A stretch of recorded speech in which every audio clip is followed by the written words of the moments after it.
감사합니다.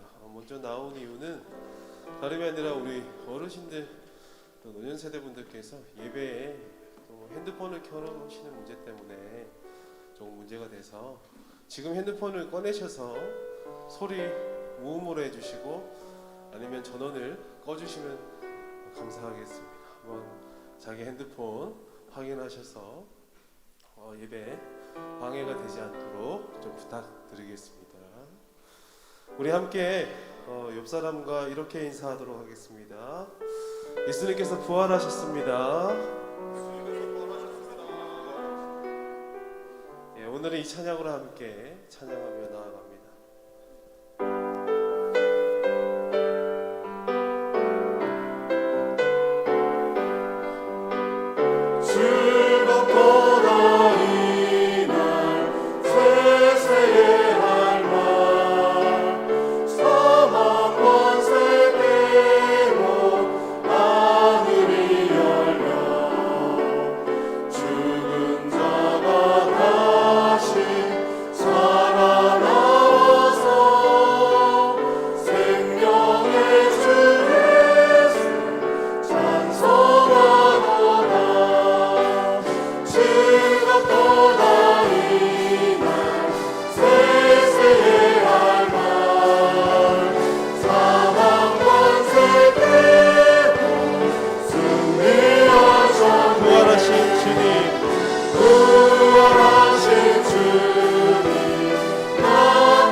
힘차게 손뼉치며 찬양하십니다. 처음으로 돌아가세요. 즐겁도다 즐겁도다 이날 세세의 할망 사망 권세 깨고 하늘이 열려 죽은 자가 다시 살아나와서 생명의 주 찬송하도다 즐겁도다 이날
한 번 더 찬양합니다. 생명의 주 예수, 생명의 주 예수, 죽음 이기고 무덤 문을 열고 살아나셨네. 주의 말씀대로 이루어져서 사흘 만에 다시 살아나셨네. 지옥보다 이날 세세의 알바 사망 권세대로 승리하셨네.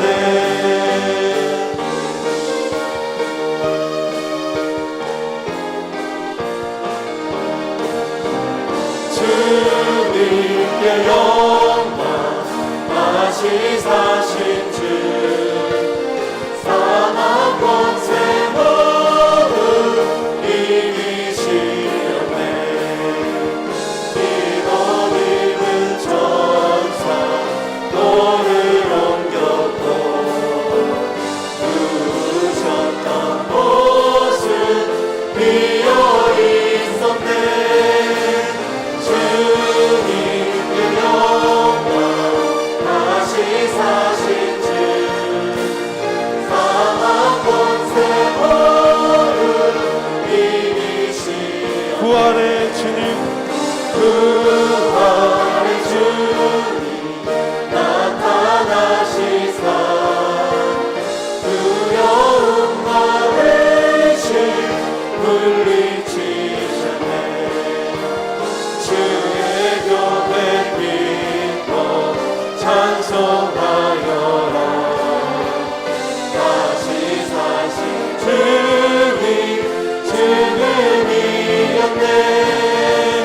주님께 영광 다시 사신 주 사망 권세 모두 이기신 생명의 임금, 생명의 임금 영광의 주님, 주님 없는 삶은 헛될 뿐이라.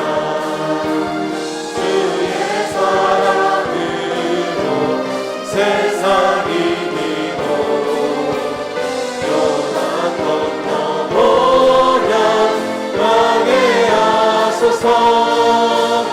주님께 영광 다시 사신 주 사망 권세 모두. 우리 마지막으로 2절만 찬양합니다.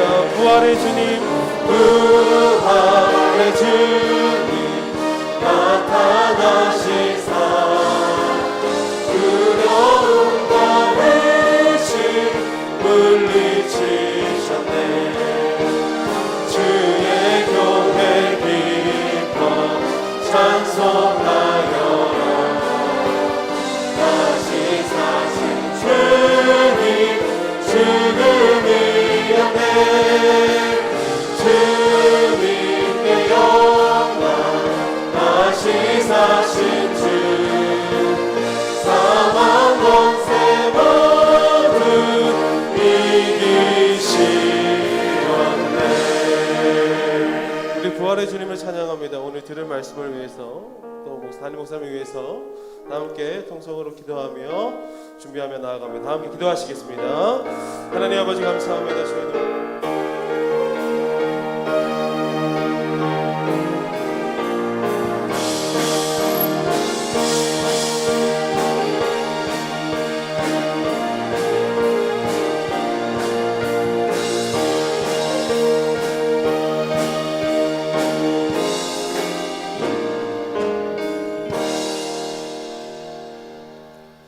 할렐루야. 우리 예수님께서 사망 권세 이기시고 부활하셨습니다. 우리 다 함께 일어나셔서 부활의 주님을 찬양하시겠습니다. 살아계신 주 찬양하십니다.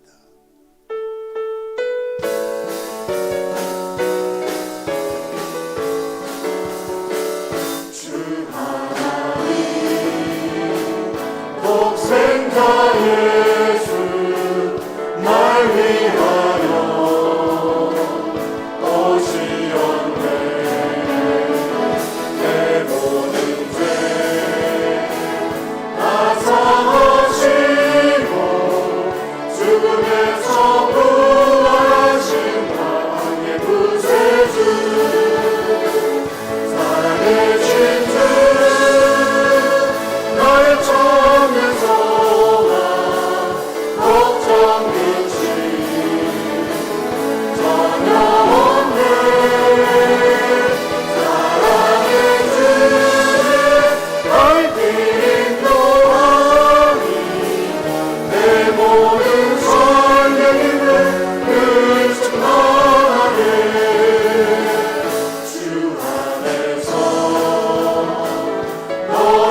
형제들아, 내가 이것을 말하노니 혈과 육은 하나님 나라를 이어받을 수 없고 또한 썩는 것은 썩지 아니하는 것을 유업으로 받지 못하느니라. 보라, 내가 너희에게 비밀을 말하노니 우리가 다 잠잘 것이 아니요 마지막 나팔에 순식간에 호련히 다 변화되리니 나팔 소리가 나매 죽은 자들이 썩지 아니할 것으로 다시 살아나고 우리도 변화되리라. 아멘. 할렐루야. 사망 권세를 이기시고 죽으신 지 사흘 만에 부활하신 주님을 찬양합니다. 욕된 것으로 심고 영광스러운 것으로 다시 살며 약한 것으로 심고 강한 것으로 다시 살며 육의 몸으로 심고 신령한 몸으로 다시 사는 진리를 믿으며 이 시간 저희들이 부활하신 주님께 찬송과 감사와 영광을 올려드립니다. 세세 무궁토록 홀로 영광을 받아 주시옵소서. 부활의 주님, 절망과 공포 가운데 떨고 있는 제자들에게 찾아오신 것처럼 오늘 예배하는 저희들에게도 찾아오시어서 우리의 인생길에 들여져 있는 모든 두려움과 절망과 질병과 사망의 권세를 제거하여 주시옵소서. 오늘 성삼위 하나님께 모든 영광을 돌리는 시간 되게 하시고 여러 모양 예배를 섬기는 주의 종들에게 성령의 충만함으로 덧입혀 주시옵시고 한 심령이라도 성전 뜰만 밟고 돌아가는 자 없도록 인격적인 부활의 주님을 만나는 놀라운 임재를 경험하는 시간 되게 도와 주시옵소서. 부활의 첫 열매가 되신 예수님의 이름으로 기도드리옵나이다. 아멘. 찬송가 160장 찬송하시겠습니다.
교동문 133번 부활절 1번을 교독하시겠습니다. 교동문 133번입니다. 하나님께서 그를 사망의 고통에서 풀어 살리셨으니 우리 주 예수 그리스도로 말미암아 우리에게 승리를 주시는 하나님께 감사하노니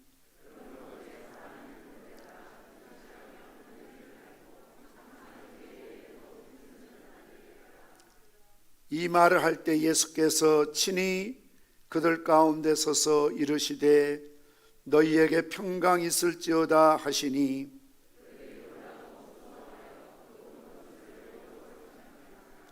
예수께서 이르시되 어찌하여 두려워하며 어찌하여 마음에 의심이 일어나느냐.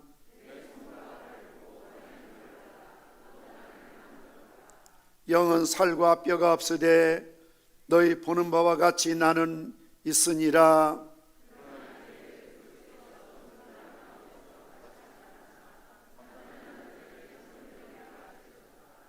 예수께서 이르시되 나는 부활이요 생명이니 나를 믿는 자는 죽어도 살겠고 무릇 살아서 나를 믿는 자는 영원히 죽지 아니하리니 이것을 내가 믿느냐.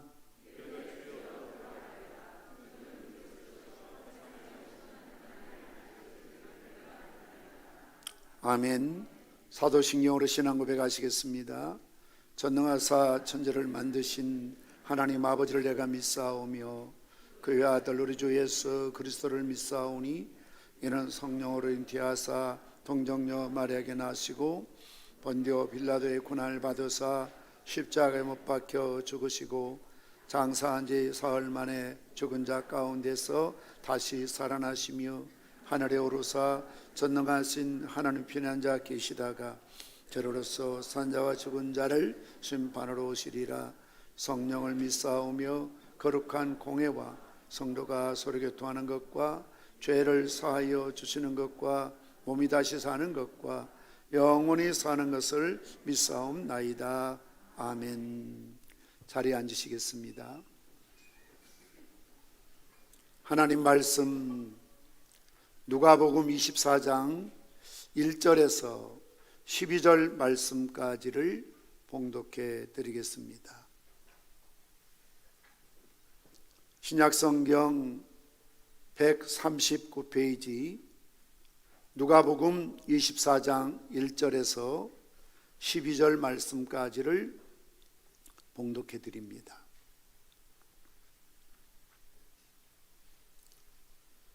안식 후 첫날 새벽에 이 여자들이 그 준비한 향품을 가지고 무덤에 가서 돌이 무덤에서 굴러 옮겨진 것을 보고 들어가니 주 예수의 시체가 보이지 아니하더라. 이로 인하여 근심할 때에 문득 찬란한 옷을 입은 두 사람이 곁에 섰는지라. 여자들이 두려워 얼굴을 땅에 대니 두 사람이 이르되 어찌하여 살아있는 자를 죽은 자 가운데서 찾느냐. 여기 계시지 않고 살아나셨느니라. 갈릴리에 계실 때 너희에게 어떻게 말씀하셨는지를 기억하라. 이르시기를 인자가 죄인의 손에 넘겨져 십자가에 못 박히고 제3일에 다시 살아나야 하리라 하셨느니라 한데 그들이 예수의 말씀을 기억하고 무덤에서 돌아가 이 모든 것을 11사도와 다른 모든 이에게 알리니 이 여자들은 막달라 마리아와 요한나와 야고보의 모친 마리아라. 또 그들과 함께한 다른 여자들도 이것을 사도들에게 알리니라. 사도들이 그들의 말을 허탄한 듯이 들려 믿지 아니하나 베드로는 일어나 무덤에 달려가서 구부려 들여다보니 세마포만 보이는지라. 그 된 일을 놀랍게 여기며 집으로 돌아가니라. 아멘. 이 시간에는 본교회 로뎀 남성 중창단 특성으로 하나님께 영광을 돌리시겠습니다.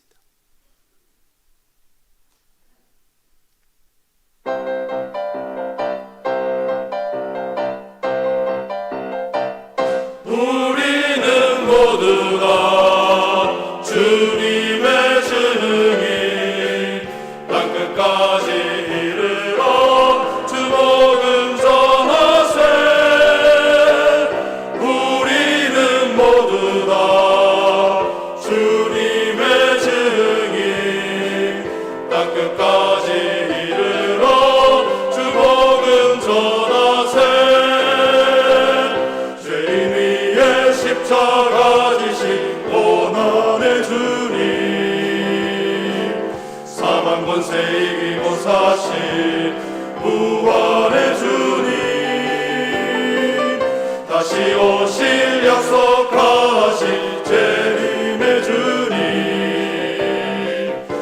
땅끝까지 이르러 주님 전하세.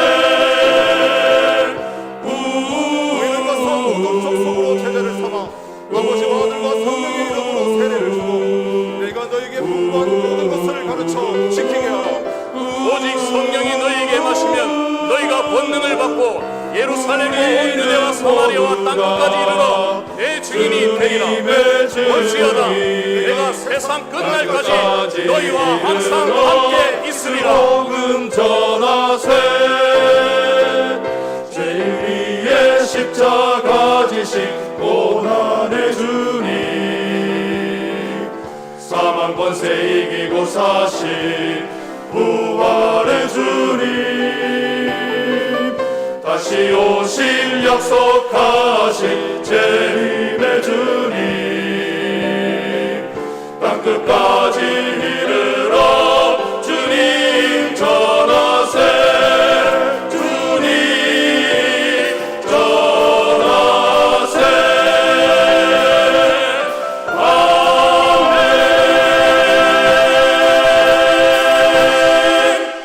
아멘.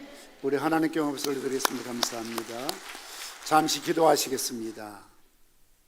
우리 위하여 십자가를 지신 고난의 주님, 사망 권세 계시고 다시 살아나신 부활의 주님, 천사장의 나팔 소리와 함께 이 땅에 다시 오실 재림의 주님을 찬양합니다. 남성 중창단 사랑하시고 복되게 하시고 우리 모두도 하나님을 최선의 것으로 최고의 것으로 예배하며 찬양하는 시간 되게 도와주옵소서.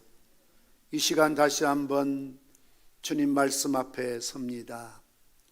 엠마오로 향하던 두 제자와 함께 길을 가시며 하나님 성경 말씀을 풀어주실 때에 그들의 속에서 마음이 뜨거워졌던 것처럼 오늘도 부활의 메시지를 통하여 우리 마음에 빛이 있게 하시고 생명 있게 하시고 열정이 회복되는 시간 되게 도와주시옵소서. 예수님의 이름으로 기도드리옵나이다. 아멘. 사망 권세를 이기시고 주님께서 다시 살아나심을 기념하는 이 기쁜 부활 주일에 우리 주님의 부활의 권능과 축복이 사랑하는 성도 여러분들에게 함께 하시기를 주님의 이름으로 축원합니다. 예수님께서 십자가에 죽으셨다가 3일 만에 부활하셨습니다. 할렐루야. 믿으십니까? 이 부활의 사건을 기록하는 사복음서 기자들은 공통적으로 안식 후 첫날 새벽이라고 기술하고 있습니다. 오늘 누가복음 24장 본문 1절 말씀에서도 안식 후 첫날 새벽에 이 여자들이 그 준비한 향품을 가지고 무덤에 가서라고 기록을 하고 있습니다. 이러한 부활은 인류 구원의 아침이요 우주 만물의 새 아침이 되는 것입니다. 부활절에 행해지는 대표적인 풍습으로 부활절 새벽 예배가 있습니다. 초대교회에서부터 행해진 것으로 온 성도들이 부활절 아침에 떠오르는 태양과 함께 부활하신 예수님을 축하하기 위해서 한자리에 모여서 부활의 영광을 찬양했습니다. 저희 어릴 적만 하더라도 그 지역의 높은 공원이나 또는 야산 꼭대기에 지역에 있는 모든 교회들이 개신교회가 교파를 초월해서 연합으로 새벽에 다 그곳에 모였지요. 바로 지금처럼 만물이 생동하는 꽃이 아름답게 피는 그런 계절에 이른 새벽에 우리 여성도님들, 권사님들, 집사님들은 세마포처럼 천사가 흰옷 입고 나타난 것처럼 하얀 한복을 입으시고 그 자리에 모이셔서 온 산이 하얗게 물들이고 거기서 사셨네 예수님 다시 사셨다고 부활의 영광을 찬양하는 것이 우리 한국교회의 좋은 풍습이기도 하였습니다. 구성전에 있을 때는 부활주일 새벽이면 촛불 예배를 드리기도 했던 그런 기억이 납니다. 마치 정월초하루가 되면 세상 사람들은 해 맞이하기 위해서 해가 잘 보이는 바닷가나 높은 산에 올라가서 처음 떠오르는 그 정월초하루의 태양을 맞이하며 새해를 준비하고 희망을 품는 것처럼 우리 기독교인들은 부활의 새벽을 가장 크고 영광스럽게 생각하며 하나님께 모여서 예배를 드렸던 그런 좋은 풍습이 있었습니다. 또 한편 중세시대부터 부활절마다 각 교회에서 커다란 초를 세우는 것이 경쟁이 되기도 했습니다. 지금까지 알려진 것 가운데 가장 큰 부활절 초는 솔즈베리의 1517년 영국의 천주교입니다만 그곳에 세워진 초가 무려 9m 높이가 되었다고 합니다. 전봇대 높이가 5m니까 9m가 되면 전봇대 2개가 올라가 있는 그런 높은 초를 만들어서 불을 밝히며 촛불 예배를 드렸다는 것이죠. 이것 또한 어둠으로 가득한 이 세상에 절망과 좌절과 또는 죄악으로 가득한 이 세상에 너희는 세상에 빛이 되라는 그런 의미요, 예수님께서 부활의 아침 새벽에 부활하셨기 때문에 그것을 상징하며 촛불 예배와 함께 촛불 행진이 있었다고 합니다. 부활하신 예수님을 가장 먼저 만나본 사람은 안식 후 첫날, 바로 오늘 주일이라고 하지요. 유대 원력으로는 토요일이 안식일입니다. 토요일 지나고 안식 후 첫날 주일, 주님의 날 오늘 이른 새벽에 갈릴리 여인들이 예수님 무덤을 가장 먼저 찾아갔다가 천사를 만나고 다른 복음서에서는 예수님 직접 만나는 놀라운 그런 체험을 하게 되는 것입니다.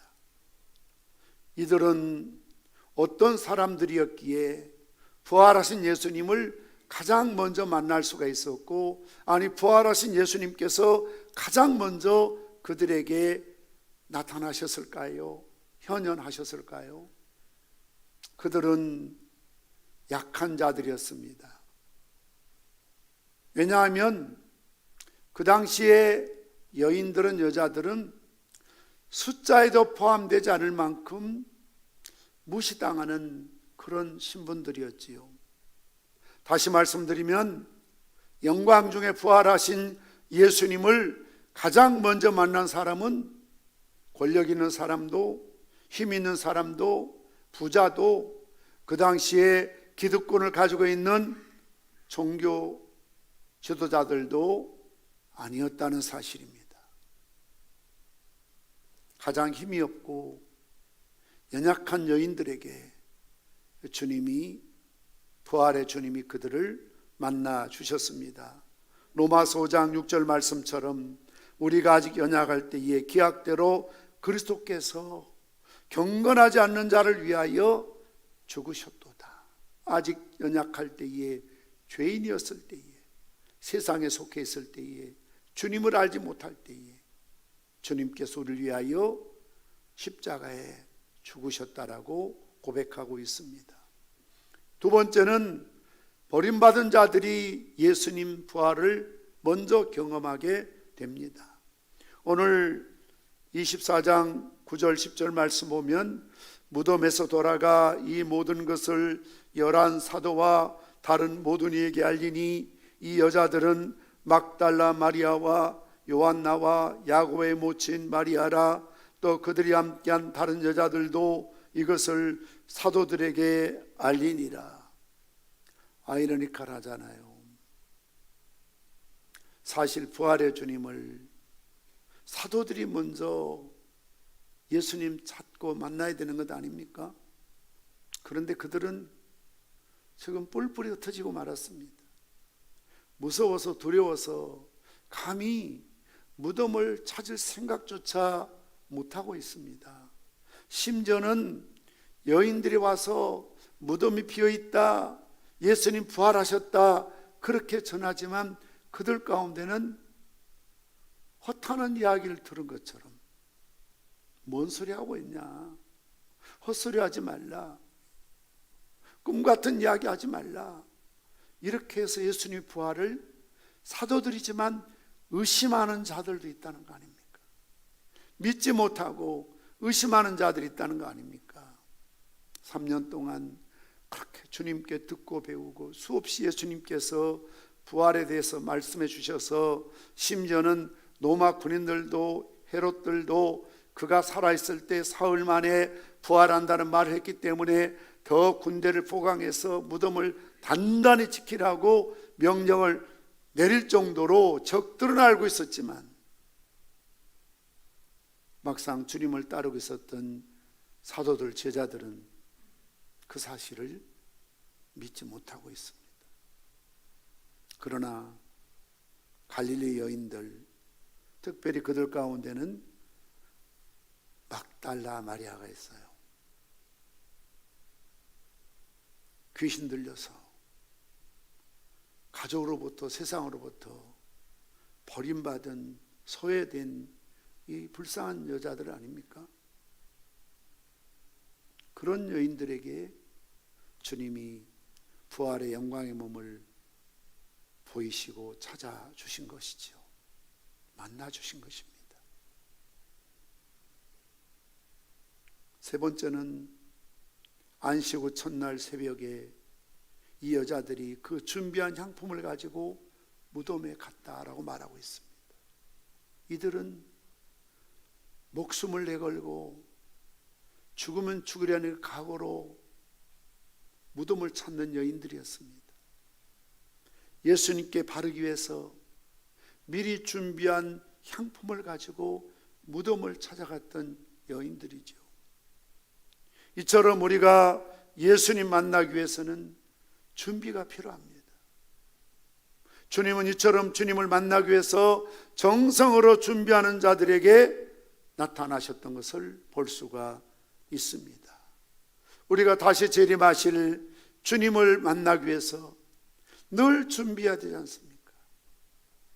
지혜로운 다섯 처녀처럼 등과 등불과 기름을 준비하고 어느 때일지 도둑처럼 오시겠다고 말씀하셨던 우리 예수님 만나기 위해서는 항상 깨어 기도하며 준비해야 한다는 사실을 말씀하고 있는 것입니다.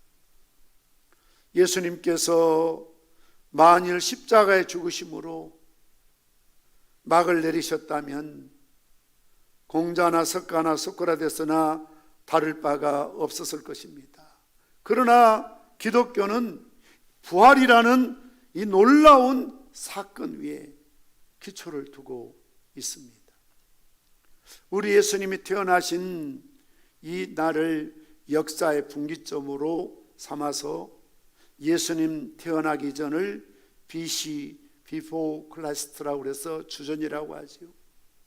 예수님 태어나신 이유를 AD, 에노 도민이라고 주후 기원후라고 우리는 역사의 분기점을 쓰고 있습니다. 그러나 엄격하게 말하자면 예수님의 부활을 기점 삼아야 됩니다. 왜냐하면 만약 예수님께서 십자가에 죽으시고 그냥 그렇게 일반인처럼 선지자처럼 끝나버리셨다면 기독교는 이 땅에 존재할 수가 없었습니다. 아마 역사의 어느 한 페이지에 지금부터 2000년 전에 나사렛 예수가 등장하여 자칭 왕이요 메시아요 구원자라고 큰소리치며 무모하게 로마 그 당시 당국과 기득권을 가지고 있는 헤롯 왕과 제사장 서기관들 대항하다가 결국 십자가의 죽음으로 33살의 젊은 나이에 그 생이 마감되고 말았다. 그렇게 끝날 뻔했지요. 그러나 예수님께서 부활하심으로 이것을 역전 또는 반전이라고 하잖아요. 놀라운 역전의 역사가 쓰여지고 예수님 부활하시고 안식 후 첫날 여인들이 예수님을 찾아 경배했던 것처럼 이것이 기독교의 전통이 되어서 오늘 우리가 주일은 바로 예수님께서 부활하신 그날을 지금까지 계속 지켜내려오고 있는 것입니다. 오늘날에도 독일 교회, 유럽 교회에서는 주일이면 우리가 오늘 불렀던 부활절 찬송을 자주 부른답니다. 사셨네, 사셨네, 예수 다시 사셨네. 이것은 1년에 한 번 부활절에만 부르는 것이 아니라 예수님께서 부활하신 그날을 기념하는 주일날, 주일은 예수님의 날이야, 예수님께서 부활하신 날이야, 이 날을 기념해서 예배 드리고 있다는 것이지요. 그러니 예수님 부활이 없었다면 주일날이 존재할 수가 없었고, 예수님 부활이 없었다면 기독교는 이 땅에 결코 존재할 수 없었다는 것입니다. 그만큼 우리 기독교 신앙에 있어서 가장 중요한 핵심이 십자가와 바로 부활이요, 십자가 부활이 복음의 두 핵심이 되고 있는 것입니다. 부활의 생명으로 일어서라. 첫째로 예수 부활의 생명은 인류에게 새 소망을 주는 아침입니다. 베드로전서 1장 3절에서 베드로는 그리스도의 부활로 말미암아 우리가 산 소망을 갖게 되었다고 말하고 있습니다. 우리 다 함께 읽겠습니다. 우리 주 예수 그리스도의 아버지 하나님을 찬송하리로다. 그의 많으신 긍휼대로 예수 그리스도를 죽은 자 가운데서 부활하게 하심으로 말미암아 우리를 거듭나게 하사 산 소망이 있게 하시고, 예수님의 부활로 말미암아 우리를 거듭나게 하셔서 중생하게 하셔서 천국 시민을 삼으셔서 하나님 나라에 대한, 천국에 대한 살아있는 소망을 갖게 되었다는 것입니다. 이 소망은 썩지도 않고 더럽히지도 않고 쇠하지도 않는 소망이며 하늘에 간직한 기업입니다. 그러나 땅의 소망은 죽은 것입니다. 땅에 있는 육체의 소망은 다 임시적이고 찰나적이고 한시적이죠. 그래서 베드로전서 1장 24절 25절에 뭐라고 그랬습니까? 그러므로 모든 육체는 풀과 같고 그의 모든 영광은 풀의 꽃과 같으니 풀은 마르고 꽃은 떨어지되 오직 주의 말씀은 세세토록 있도다 하였으니 너희에게 전한 복음이 곧 이 말씀이니라. 오늘 일부 예배 때에 우리 중고등부 연합 예배를 드렸는데요, 제가 이 말을 하면서 그렇게 이야기했습니다. 모든 육체는 풀과 같고 그의 영광은 풀의 꽃과 같다. 풀은 마르고 꽃은 떨어진다. 인생은 참 더덥고 허무한 것이다. 그러면서 그랬어요. 여기 중고등부가 앉아 있었는데, 너희들은 이 말이 지금 실감이 안 나지? 나도 너희 만한테 이 말을 들을 때 도대체 무슨 뜻인지 잘 몰라서 실감이 없었어.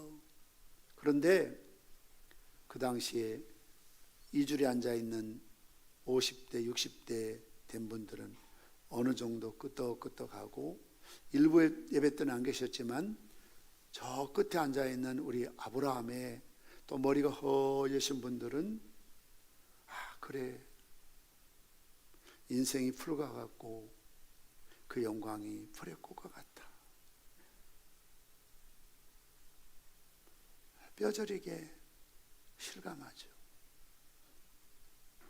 여러분 어떻게 생각하실지 모르지만 여러분 나이를 스스로 크게 할 이야기는 할 필요 없어요.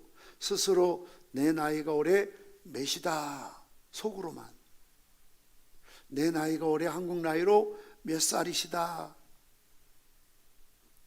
좀 끔찍한 생각이 안 듭니까? 저는 제 나이를 속으로 말할 때마다 좀 소름이 끼칩니다. 진짜야? 내 나이 맞아? 아니 벌써? 어쩌다가 그 나이가 됐단 말이야? 물론 어떤 분들은 목사님 야곱처럼 정말 험악한 세월 보냈습니다. 정말 내 인생이 왜 그렇게 더디고 지루하고 길고 그렇게 느끼신 분도 계시지만, 그러나 또 한편 어쩌다가 벌써 내가 이 나이가 되었지? 엊그제 같은데. 지난주를 김은주 원사님 설립 33주년 기념해서 17년 전에 이 본당 짓고 입당할 때 기도문 응모에서 우승하셔서 자료가 있어서 여러분들에게 보여드렸습니다만, 돌이켜보니 제가 1988년 3월 27일 월평에 교회를 세울 때 나이가 만 35이더라고요. 35이요. 팔팔한 35이었습니다. 그리고 이제 올해 햇수로 34년의 세월이 지났어요. 수학을 잘한 분은 한국 나이로 내가 몇 살이라는 걸 벌써 딱 계산이 나와요. 항상 어떤 분은 그래요. 목사님 아직도 청춘처럼 보입니다. 젊어 보입니다. 천만의 말씀입니다. 세월을 이길 장사가 어디 있습니까? 이런 이야기하는 걸 제일 싫어하지만 우리 박은영이가 월평에 있을 때 기저귀 차고 교회 왔는데 시집가 갖고 기저귀 차는 애를 두고 있잖아요. 그 당시 여러분 참 새댁이었어요. 제 머릿속에 시간에는 옛날 여러분 교회 나올 때 그때 딱 세팅돼 있어요. 그러다 가끔 여러분 나이를 물어보면서 깜짝깜짝 놀래요. 아이고야 벌써 나이가 그리 됐구나. 심지어는 나하고 같이 늙어가는구나. 별 차이 없구나. 남는 인생이 언제일지 알 수 없지만 정말 실감나는 것은 참 세월이 더덥구나. 그래서 유수와 같다고 그랬습니다. 흘러가는 물과 같다는 거죠. 화살과 같다고 그랬습니다. 화살 쏘면 신속히 가는 것처럼 지나가지요. 여러분들이 백수하신다 친들, 역사 속에 100년이라는 세월 긴 세월이 아니잖아요. 잠시 잠깐이면 모든 것을 내려놓고 이 세상을 떠나야 되지 않습니까? 나는 죽음과 상관없습니까? 남의 이야기입니까? 아니지 않습니까? 어느 때일지 알 수 없지만 글쎄 내가 10년 후까지 살 수 있을까? 5년 후에도 살아서 부활절 예배를 드릴 수 있을까? 아니 참 죄송하지만 내년 부활절 예배 때 이 자리에서 함께 예배 드릴 수 있을까? 때와 시를 알 수는 없지만 언젠가 순서가 없이 이 세상을 떠날 수밖에 없는 것이 인생이기에 참 무상하다는 거 아닙니까? 거기에 지식이 무슨 위로가 되고 돈이 무슨 힘이 되고 남부럽게 가지고 있는 그런 것들이 늘 입만 열면 아들 자랑, 딸 자랑, 뭐 이것저것 자랑하지만 다 쓸데없어요. 다 놓고 가는 겁니다. 호흡이 끝나므로 모든 것을 다 놓고 가는 겁니다. 알렉산더 대왕이 유언했던 것처럼 세계를 거머쥐고 권력을 가지고 있고 모든 부와 귀를 그가 가지고 있었지만 그 유언할 때 뭐라는 줄 아세요? 내가 죽거든 관에 구멍을 뚫어서 내 두 손을 밖으로 보이게 해줘라. 알렉산더 대왕 죽을 때 아무것도 거머쥐고 간 것이 없다. 그 책상 앞에 항상 해골을 두고 바라보며 나도 머지않아 죽으면 저렇게 해골이 되는구나. 그리고 매일 아침에 신하가 와서 문안할 때 이렇게 이야기했다 합니다. 대왕이시여 대왕도 죽습니다. 매일매일 아침에 신하가 들어와서 대왕이시여 대왕도 죽습니다. 안 죽을 것처럼 천년만년 살 것처럼 착각해서는 안 된다는 거지요. 권력에 눈이 멀어서 돈에 눈이 멀어서 지식이나 세상 무엇에 우리가 빠져서 시간 가는 줄 모르고 가끔 서해안에 사고가 나요. 서해안은 간만의 차이가 심하기 때문에 물이 싹 빠져요. 그러면 사람들이 여인들이 거기에 가서 조개도 캐고 낙지도 뭐 여러 가지를 정신없이 한다고 합니다. 그런데 썰물 때 나갔다가 밀물이 되어오는데 소리 없이 들어오거든요. 나가야 되는데 그것에 지금 낙지 잡다가 조개 좀 몇 개 더 캐려다가 뭐 좀 더 해가지고 가려다 욕심 부리다가 나중에 보니까 물이 차버린 겁니다. 소리도 없이 들어오거든요. 그럼 못 나가는 거예요. 그게 죽는 겁니다. 오늘도 이 땅의 모든 사람들이 뭔가에 빠져서 정신없이 살다가 시간 가는 줄 모르고 세월 가는 줄 모르고 갑자기 주님 앞에 섰을 때 내 생명, 내 죽음 도둑 맞은 것처럼 가서는 안 돼요. 언젠가도 한번 말씀을 드렸습니다만 우리 교회 30대 중반인 여자 집사님이 암 때문에 그 당시 병원에 입원해 있었고 제가 그 당시 신방 가서 기도해 드리고 왔는데 얼마 있다가 퇴원하셨대요. 그래서 저더러 와서 예배를 드려달라고 그래서 그 당시 경보에 살고 있었는데 집에 가서 예배를 드렸죠. 그래서 어떻게 이렇게 빨리 퇴원하냐니까 그 남자 집사님이 다 나았다고, 수술이 잘 돼서 병 다 고쳐졌다고, 감사하다고. 이 부인도 그렇게 알고요. 제가 신방 갔을 때 그러는 거예요. 여자가 집에 없으니까 뭐 그릇도 설거지하다 깨고 뭐도 하고 그래서 그릇도 새로 사야 되겠고 냉장고도 좀 새로 바꿔야 되겠고 그래야 되겠다고. 그러시라고 희망에 부풀어 계신 거예요. 다시 다 병이 나았다고. 그런데 좀 지나서 며칠 지나서 주일날 아침에 그것도요. 새벽인데 갑자기 그 남자 집사님 저한테 전화 왔어요. 목사님 빨리 좀 오세요. 왜 하니까 지금 집사람이 급합니다. 뭐가 하니까 아무튼 목사님 빨리 오세요. 그래서 새벽에 갔지요. 침대에 누워 있는데요. 거친 숨을 내쉬고 얼굴이 땀으로 범벅이 돼 있고 딸 둘이 있었는데 밖에서 울고 있고 그 남자 집사님이 거기 있는데 안절부절해요. 그런데 물었죠. 아니 어떻게 된 거냐고 하니까 그때서야 목사님 사실 암 말기가 돼서 열었는데 도저히 손 쓸 수 없을 정도로 전이가 되어가지고 그냥 닫았습니다.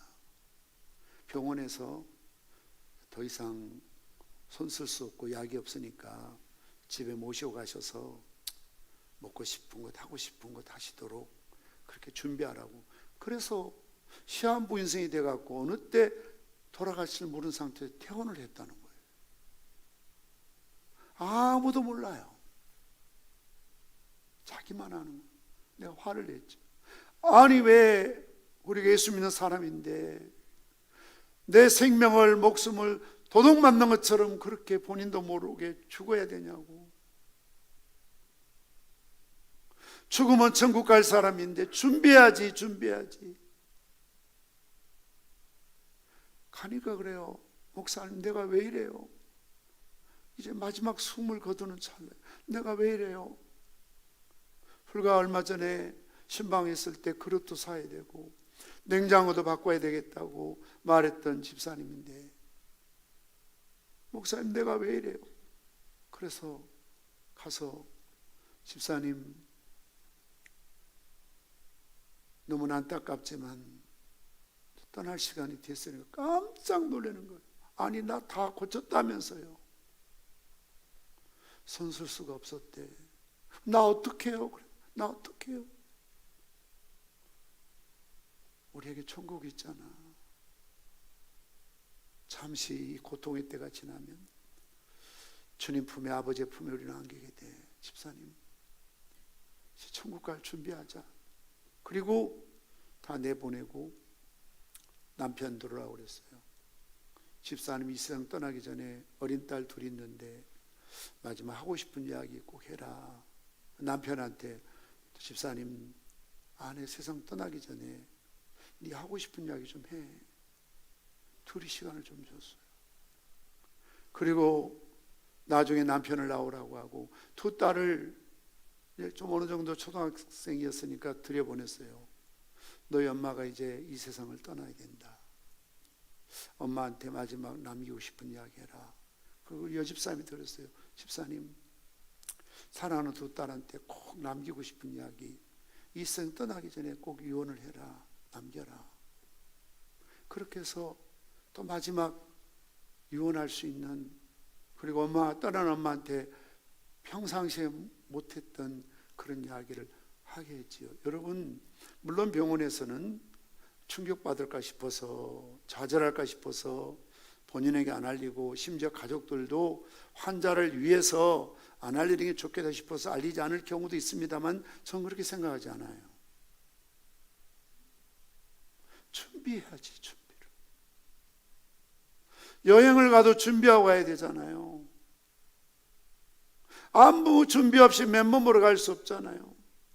하물며 영원한 여행을 떠나는데, 다시는 볼 수 없는 그 길을 가야 하는데, 가는 사람도 모르고 가족도 모르고 한마디 유언 말도 남기지 않고 어느 날 갑자기 도둑 맞은 것처럼 내 곁을 떠나면 가는 사람 어떻고 남아있는 사람은 어떻게 되겠어요? 남의 이야기가 아닙니다.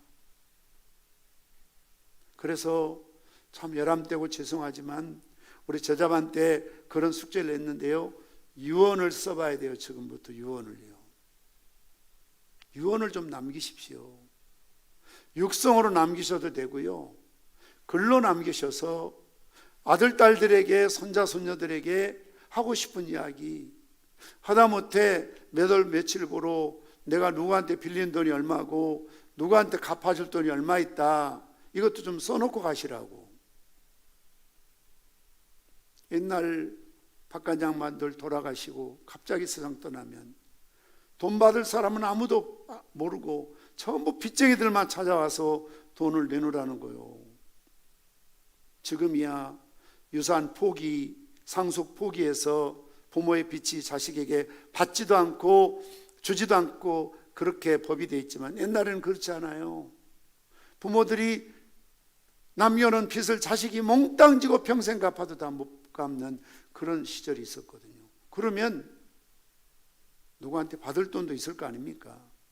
빌린 것도 있지만 빌려줬지도 않겠어요?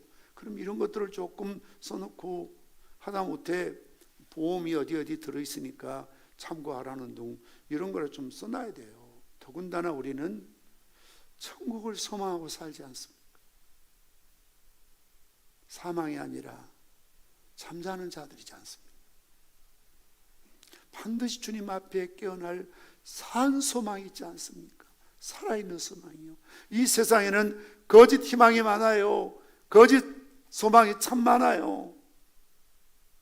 믿고 그걸 바라보고 살아갔는데 하루아침에 절벽처럼 무너지는 신기루 같은 거짓 희망이 많습니다. 그러나 부활의 소망은 절대로 신기루 같은 신화가 아니고 전설이 아니고 공교하게 지어 만든 그런 교리가 아니고 구약에서부터 신약까지 절대 진리인 성경 하나님 말씀에 두고두고 기록돼서 예수님께서 반복적으로 나는 부활이요 생명이니 나를 믿는 자는 죽어도 살겠다라고 말씀하심으로 살아계신 주님, 그래서 다시 재림하실 예수님 산 소망으로 우리는 살아가야 될 줄 믿으시기를 바랍니다. 그래서 디모데전서 6장 17절 이하의 말씀 보면 내가 이 세대의 부한자들을 명하여 마음을 높이지 말고 정함이 없는 재물에 소망을 두지 말고 오직 우리에게 모든 것을 후히 주사 누리게 하신 하나님께 두며 선을 행하고 선한 사업을 많이 하고 나누어 주기를 좋아하며 너그러운 자가 되게 하라. 이것이 장래 자기를 위하여 좋은 터를 쌓아 참된 생명을 취하는 것이니라. 선한 일을 많이 하고, 오늘 나중에 강고 시간에 말씀드리겠습니다만 우리 카이로스 팀이 작년 2월 달에 캄보디아에 32명이 단기 선교를 다녀왔어요.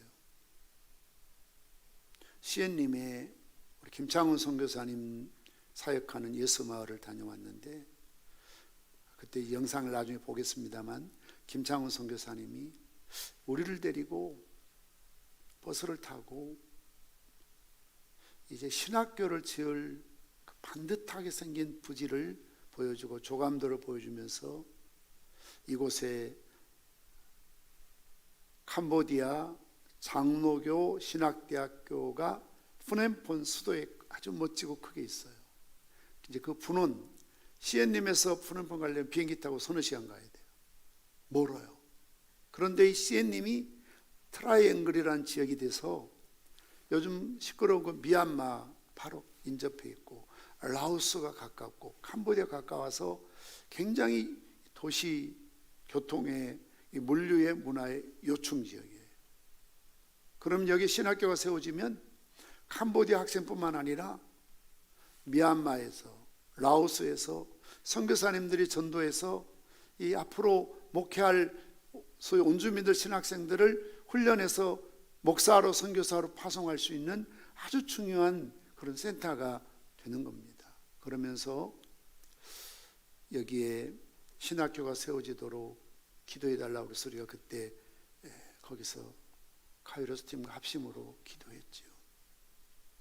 그리고 돌아와서 저는 개인적으로 기도했습니다. 우리가 기도하면 뭔가 기도로 끝나지 않고 뭔가 정말 현실적으로 도움이 되도록 해야 될 텐데, 그러던 차에 우리 강정선 집사님이 세상을 뜨시면서 전세 1,000만 원을 정하영 집사 딸을 통해서 선교 헌금 주셨어요.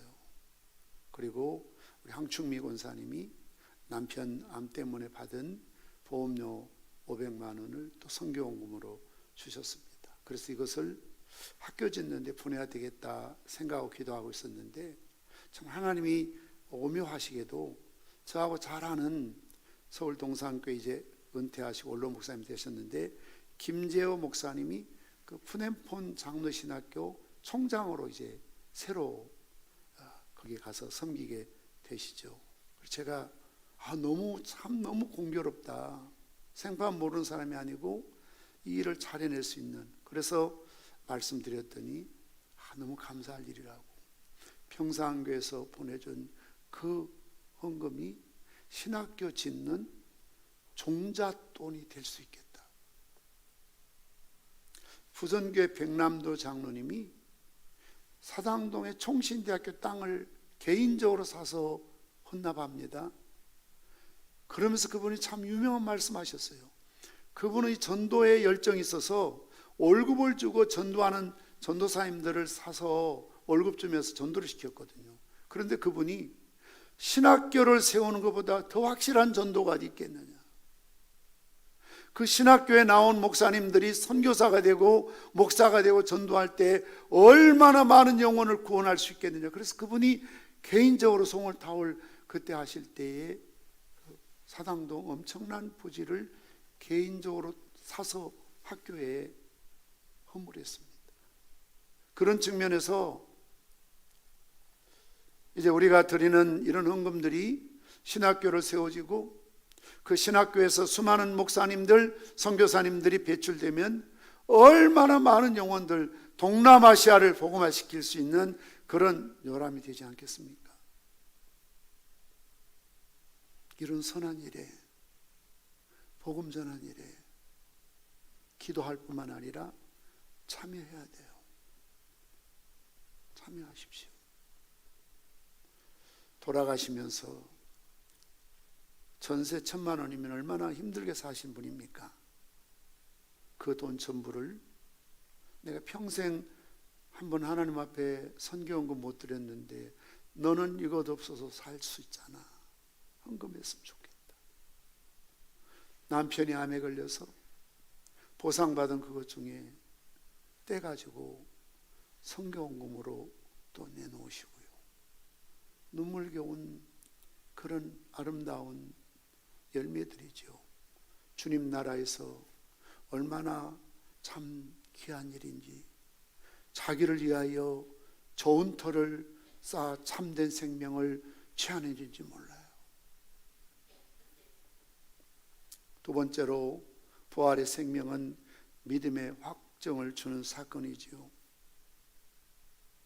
부활 이전의 제자들 베드로를 보십시오. 다 떠나고 버릴지라도 난 주님 버리지 않겠습니다 다짐했지만 어린 계집종 앞에서 주님 모른다고 하고 제자들은 뿔뿔이 다 흩어졌습니다. 두려움에 무서움에 문을 걸어 잠그고 떨고 있습니다. 그러나 부활하신 우리 주님이 그들을 찾아가셔서 평만할지어다 평강을 주시고 그들이 부활의 주님을 직접 만져보고 경험해 보잖아요. 도마처럼 의심하는 사람은 옆구리에 손가락을 넣어보고 손가락에 못자국에 그 손을 넣어보면서 저는 그리스도의 살아계신 하나님이라 아들이라고 고백하며 이전과는 전혀 다른 새로운 모습으로 그 믿음이 반전되지 않습니까? 오늘도 부활신앙을 가지면 두려울 게 없습니다. 여러분, 이제는 공회 앞에서 뭐라고 큰소리 칩니까? 이제 내가 누구를 무서워하겠느냐? 너희의 말을 들으랴, 하나님 말씀을 들으랴. 너희를 무서워할까 하나님을 두려워할까? 보고 들은 것을 말하지 아니할 수 없다라고 말하면서 담대히 문을 박차고 나가서 길거리에 고을마다 마을마다 가서 예수 다시 사셨네, 예수 다시 사셨다라고 외치고 있지 않습니까? 이 세상에 제일 무서운 게 뭡니까? 죽음 아니겠습니까? 죽음을 초월한 믿음이 뭐가 무섭습니까? 왜 우리가 코로나19를 무서워하지요? 죽을까 싶어서요. 왜 암에 걸리면 그렇게 살려고 하지요? 죽을까 싶어서. 이 세상 무엇이 죽음보다 두렵고 무서운 게 있겠습니까? 그러나 부활의 신앙은, 믿음은 죽음을 초월할 수 있으니까 모든 자연 종교는 총칼을 들이대면 손들고 배신하고 변절됩니다.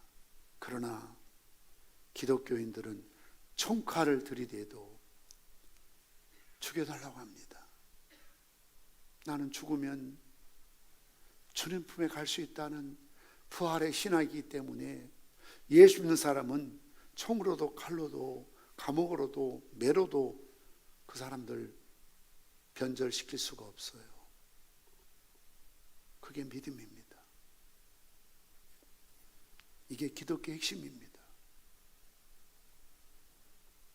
부활신앙은 영생의 문을 활짝 열어놓으셨습니다. 히브리서 10장 20절 말씀 보면 그 길은 우리를 위하여 휘장 가운데로 열어놓으신 새로운 살 길이요 휘장은 곧 그의 육체니라. 여러분 성경 통독하셔서 아시죠? 하나님의 성소에는 이방인들은 이방인 뜰까지 갈 수 있지만 성소에 들어갈 수 없습니다. 죽습니다. 이스라엘 유대인이라도 성소 안에 지성소에 들어갈 수가 없습니다. 레위 자손, 아론 자손, 특별히 구별된 사람 외에는 못 들어가요.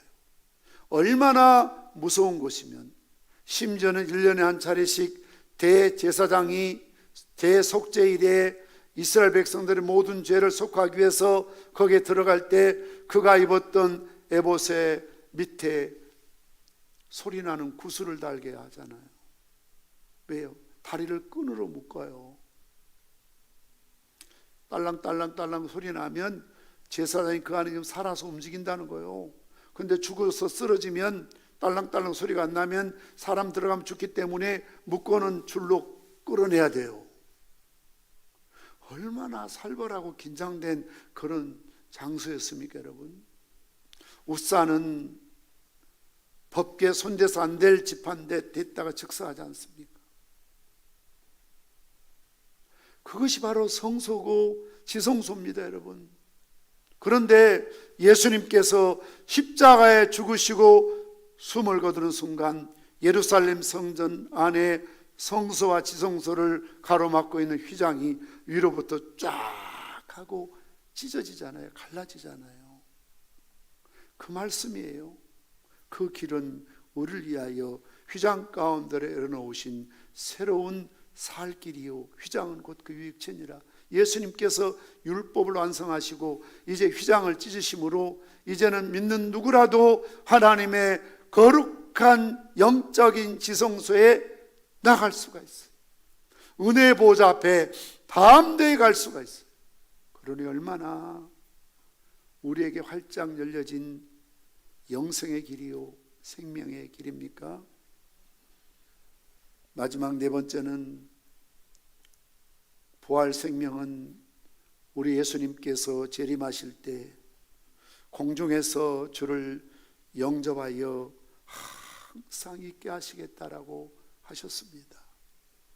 데살로니가서 4장 16절 이하의 말씀처럼 주께 소령과 천사장의 소리와 하나님 나팔 소리를 친히 하늘로부터 강림하시리니 그리스도 안에서 죽은 자들이 먼저 일어나고 그 후에 살아남은 자들도 그들과 함께 구름 속으로 끌어올려 공중에서 주를 영접하게 하시리니 그리하여 우리가 항상 주와 함께 있으리라. 그러므로 이러한 말로 서로 위로하라. 그리스도의 부활은 거짓을 진실로 변화시켰습니다. 공포에서 기쁨으로 승리하셨습니다. 절망에서 희망으로 승리하셨습니다. 죽음에서 생명으로 부활하셨습니다. 뿐만 아니라 우리 모두가 이 세상에 살다가 잠자는 것처럼 이 세상을 떠날지라도 우리 예수님 재림하실 때 죽은 우리들이 먼저 일어나 신령한 몸으로 예수님 몸처럼 부활의 몸으로 공중에서 주님을 영접하고 그 당시에 죽지 않고 살아있는 자는 그 순간 육체의 몸이 신령한 몸으로 호련히 변화되어서 공중에서 영원한 천국에서 혼인잔치 영생의 복락이 우리에게 보장되어 있음을 믿으시기를 바랍니다. 그러므로 우리는 부활의 생명으로 일어서야 합니다. 우리 성도들 앞으로 나오시길 바랍니다. 우리에게는 새 소망, 산 소망이 있습니다. 아무리 살기 어렵고 아무리 세상이 힘들고 아무리 절망적인 상황이라 할지라도 우리에게는 부활의 산 소망이 있음을 믿습니다. 우리의 믿음은 부활 신앙으로 확증할 수가 있습니다. 다시 말씀드리면 부활이 없다면 우리의 믿음은 헛것입니다. 부활이 없다면 이 세상에서 저와 여러분처럼 불쌍한 사람이 없어요. 얼마나 여러분들이 세상에서 기독교를 살기가 힘드십니까? 지난주일 우리 당회 때 어느 장로님이 그러셨어요. 목사님, 우리 교회 대형차 교회 뒤에 교회 간판을 좀 떼야 될 것 같습니다. 할 수 있으면 옆에도 좀 안 붙이고 다니면 좋겠습니다. 얼마나 요새 교회차가 다니면 공구는지. 울산에는 다 교회 큰 차들이 다 교회 간판 제거하고 운영한답니다. 참 마음이 아팠어요. 이게 현주소예요.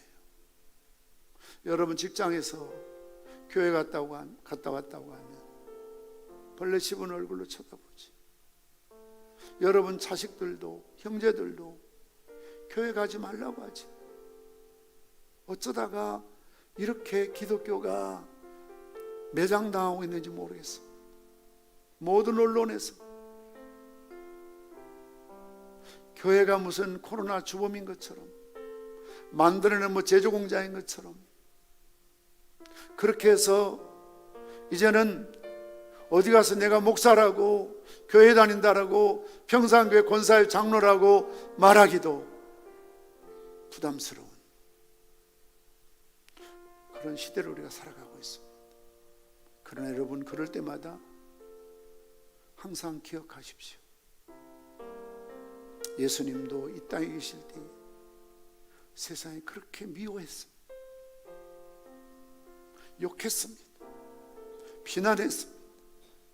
그래서 무릇 경건하게 살고자 하면, 아니 주님 오실 때가 가까울수록 사랑은 식어지고 세상을 우리를 향하여 돌을 들고 저주하고 던지려고 할 것입니다. 그렇다고 해서 기죽지 맙시다. 여러분, 당당합시다. 왜요? 우리에게는 부활 신앙이 있고 부활의 산소망이 있고 이 믿음이 있기 때문에 그렇습니다. 우리 앞에 있는 닫혔던 생명의 문이 활짝 열렸습니다. 믿는 자마다 부활이요 생명이신 그리스도 안에 있는 자는 결코 영원히 잠들지 않고 지옥불에 유황불에 던짐받지 않고 영생 목라의 길이 열려 있음을 믿으시길 바랍니다. 어느 때일지 알 수 없지만 우리가 마라나타 신앙으로 살아갈 때, 우리 주님 재림하실 때에 우리가 영광 중에 주님을 맞이하게 될 줄 믿습니다. 세상의 모든 임금들이, 모든 불신자들이 부끄러워서 바위 위에 숨는, 얼굴을 뜰 수 없는 그런 때가 반드시 옵니다. 그렇게 교회를 욕하고 기독교인을 비난하는 그들의 그 말 한마디, 그들의 모든 것, 우리가 욕하지 않더라도 우리가 복수할 필요도 없이 반드시 하나님께서 호루라도 남김없이 하나님의 때에 하나님의 방법으로 반드시 하나님이 갚으실 겁니다. 그 믿음으로 살았습니다. 그래서 초대교회는 어떻게 했습니까? 원수라도 사랑했어요. 왜요? 원수 갚는 것이 아버지께 있으니까요. 오늘도 우리는 부활의 믿음으로, 소망으로, 영생의 믿음으로, 주님과 영원히 거하는 그 믿음으로, 부활의 생명으로 일어서시기를 주님의 이름으로 축원합니다. 우리 찬송가 161장 찬송하시겠습니다.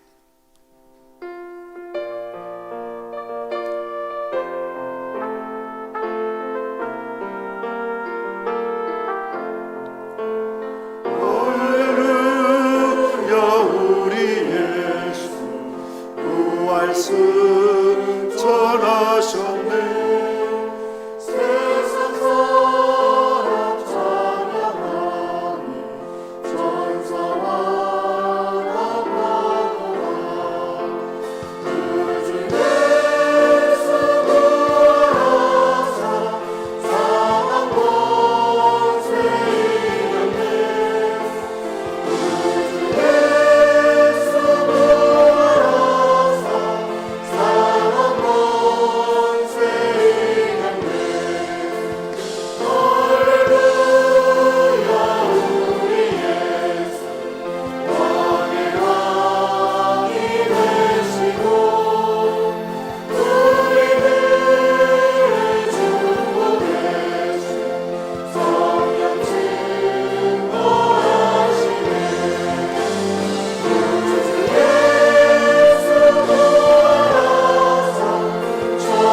우리가 기도하겠습니다.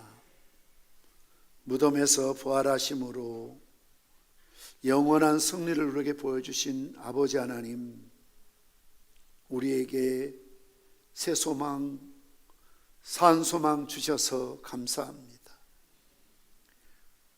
예수님이 부활하시지 않았더라면 우리의 믿음은 헛것입니다. 이 세상에서 우리처럼 불쌍한 사람이 없습니다.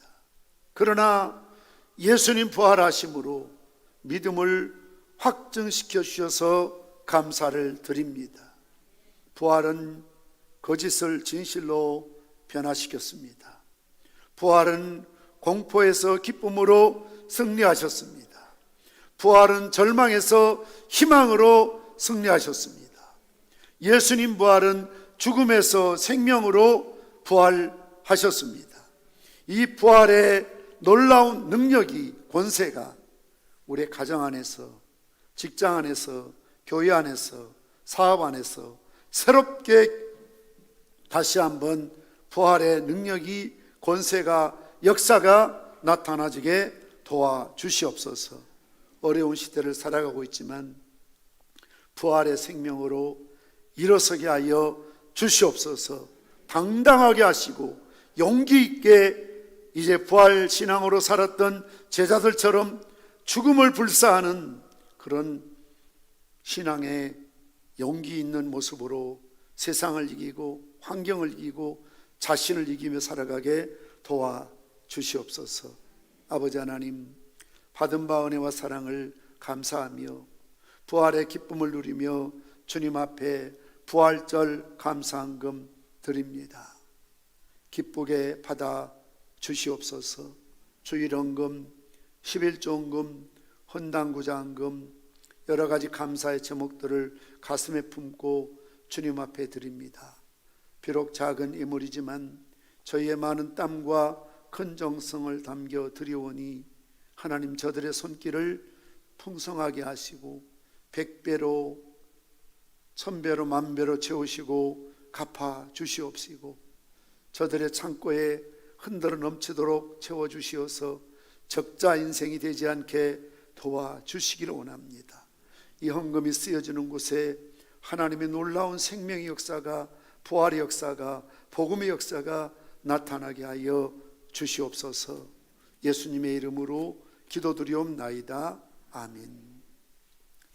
교회 소식을 전해드리도록 하겠습니다. 오늘 저희 평산교회 처음으로 출석하신 분들을 진심으로 환영합니다. 등록하셔서 한 믿음의 가족으로 신앙생활 하시면 감사하겠습니다. 오늘은 부활주일로 지킵니다. 부활의 첫 열매 되신 주님께 감사하시길 바랍니다. 예배 후 나가실 때에 부활절 계란 한 세트씩 받아가 주시길 바랍니다.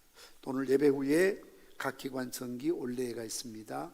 오늘 모이시든지 또 주중에 자유롭게 여러분 기관에 편리할 대로 가져가 주시길 바랍니다.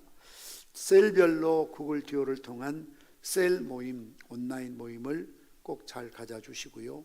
이런 영상 활용이 힘든 셀은 금요일 오전 10시 오셔서 또 예배에 참석해 주시길 바랍니다. 매일 성경 통독, 이제 드디어 이번 주부터 시편을 접어들면 성경 반 이상 우리가 읽었다는 결과가 됩니다. 끝까지 포기하지 마시고 이렇게 성경 통독해 주시기를 바랍니다. 정기재직회 다음 주일 2분 낮예배 후에 있습니다. 나물산로의 정기 봄노회가 12일 5일 2시부터 웅천교회에 있습니다. 온전함을 사모하는 글로벌 특별 새벽 부흥 집회가 서울 사랑의 교회에서 인터넷으로 생중계해서 세계적인 석학들이 이렇게 한국에 들어오고 또 우리나라 유명한 교수 목사님들이 통역을 하는데요. 우리 12일부터 16일까지 영상 관계로 본당에서 그때는 우리가 중계하듯이 다니엘 기도회처럼 그렇게 진행할 계획을 갖고 있습니다. 이 시간에는 두 가지 영상을 보겠는데요. 먼저는 지난주일 우리가 꿈미와 협약식을 했습니다. 우리가 다니엘 기도의 오륜교회를 통해서 김은우 목사님 자주 보셨는데 보내주신 영상을 한번 여러분 먼저 보시도록 하시겠습니다. 꿈이 있는 미래 양산지부 설립을 진심으로 축하드리고 또 집으로 섬겨주기로 한 양산 평산교회에 감사의 마음을 전합니다. 한국교회는 코로나로 인한 위기를 겪었지만 오히려 말씀과 사역의 본질을 깊이 고민하고 다음 세대를 위한 하나님의 원한을 회복할 수 있는 기회를 얻게 되었습니다. 이 소중한 사역은 한 교회나 단체가 할 수 없기 때문에 꿈이 있는 미래는 설립 때부터 한국교회와 함께 하기를 원했고 많은 교회들이 이에 응답해 주셨습니다. 그리고 오늘 감사하게도 양산 평산교회가 꿈이 있는 미래 양산집으로 통역해 주시기로 하셨습니다. 속도보다는 방향이 중요하고 혼자보다는 함께함이 가치가 있습니다. 오늘 세워지는 꿈이 있는 미래 양산지부와 기존의 지부교회들이 함께 동역해서 하나님의 원한대로 다음 세대를 세워나갈 수 있기를 소망하고 다시 한번 양산지부로 섬겨주시는 평산교회 강진상 목사님과 성도님들에게 진심으로 감사를 드립니다. 예.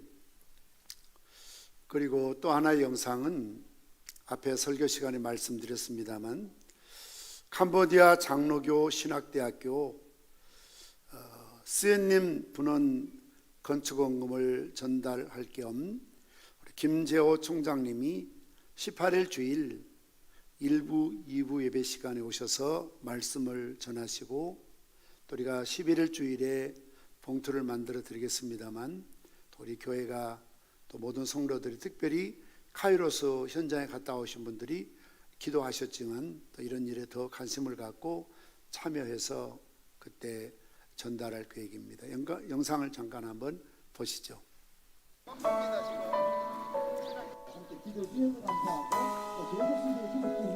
이제 학교를 신학교를 지을 부지입니다.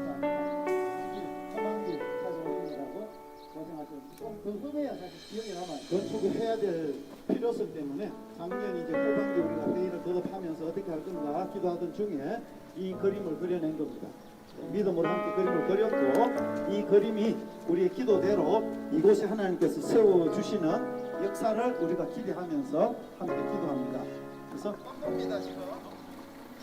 그 재물을 하나님 받으셔서 더 필요한 부분들 한국 교회를 통해서 또 전 세계 교회들을 통해서 하나님 공급하셔서 우리의 기도대로 우리의 믿음대로 역사하여 주시옵소서. 합심해서 한번 기도하고 우리 강 목사님께서 한번 마무리 기도를 해주시면 좋겠습니다. 주여 한번 외치고 기도합니다. 주여 하시고 아버지 하나님 교회들이 세워지게 하시고 교회가 섬기 하나님의 일꾼들이 자라게 하시고 그들을 위하여 이제 신학교가 이 땅을 창조하여 3년 전부터 하나님께서는 아브라함을 통해서 모든 민족과 열방이 복을 누리게 하셨던 것처럼 이곳의 출신들의 신학생들이 목사님이 되시고 선교사님이 되셔서 이 동남아시아를 복음화시키는 역사의 주역들이 되게 도와주시기를 원합니다. 이 일을 위해서 먼저 부르심 받은 우리 선교사님들 하나님 힘주시고 능력 주시어서 저들이 하나 되게 하심으로 또한 모든 후원자들이 구름대와 같이 모여들게 하시고 마치 솔로몬 성전을 지을 때에 차고 넘치는 축복도 허락하여 주시옵소서. 이 모든 말씀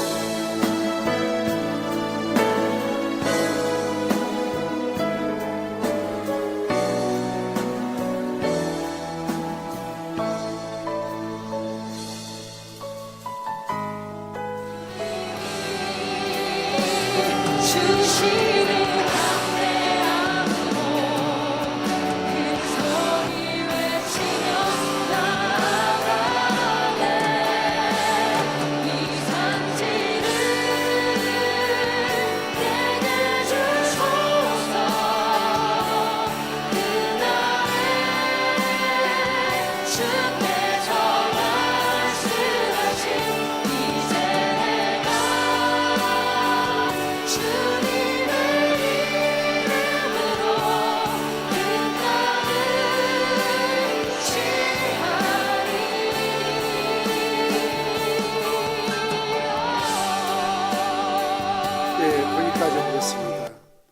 여러분 마지막 보는 것처럼 푸놈푼에 캄보디아 장로교회가 굉장히 멋지고 학생들도 굉장히 많이 있습니다.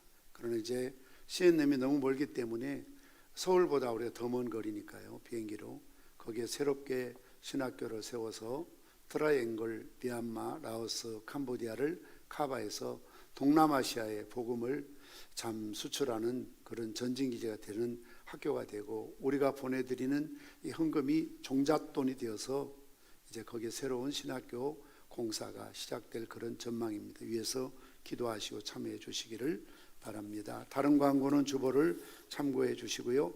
우리 새 가족을 소개하고 환영하는 시간을 갖도록 하시겠습니다. 우리 주일학교 지난 주일에 그 삼촌네 빵집에서 이렇게 찬조해 주셨는데요. 세된 교회 다니다 이렇게 오셨는데 이제 오늘 저희 교회 오셔서 또 한 가족으로 등록해 주셨습니다.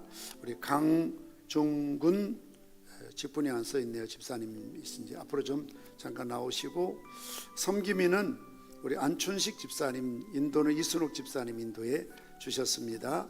그 다음 우리 명곡에서 오셨습니다. 우리 고길복 집사님이 인도하셨고, 섬김이 고길복 집사 권사님이신데요. 이해미자, 이해미자 집사님 오셨습니다. 앞으로 잠깐 좀 나오시면 감사하겠습니다. 우리 강종훈 씨는 어디 갔나요? 잠깐 앞으로 나오십시오.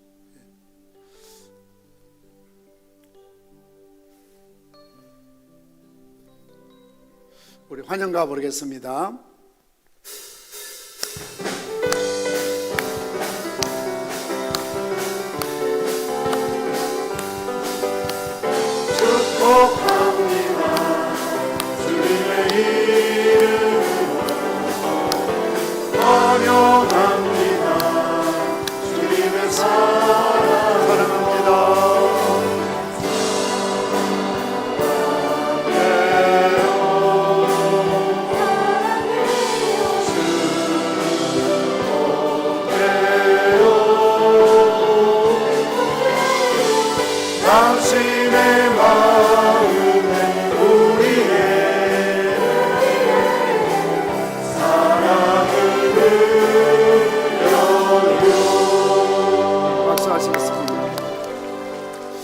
인사하고 들어가시고요.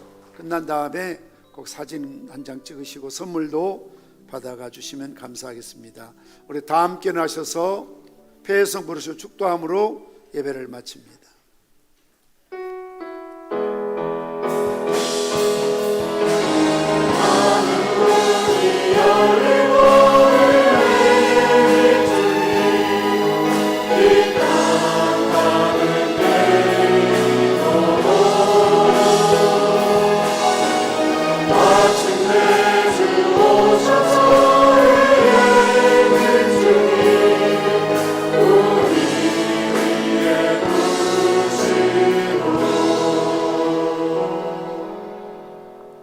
길이요 진리요 생명이요 부활이신 우리 주 예수 그리스도의 은혜와 죽은 지 사흘 만에 무덤에서 독생자 그리스도를 살리신 아버지 하나님의 측량할 수 없는 사랑하심과 성령님의 감동, 감화, 위로, 축복, 교통하심이 만물이 생동하는 봄과 같이 부활의 생명으로 일어서기를 다짐하는 주의 백성들을 위해 이제로부터 영원 무궁토록 항상 함께 있을지어다. 아멘.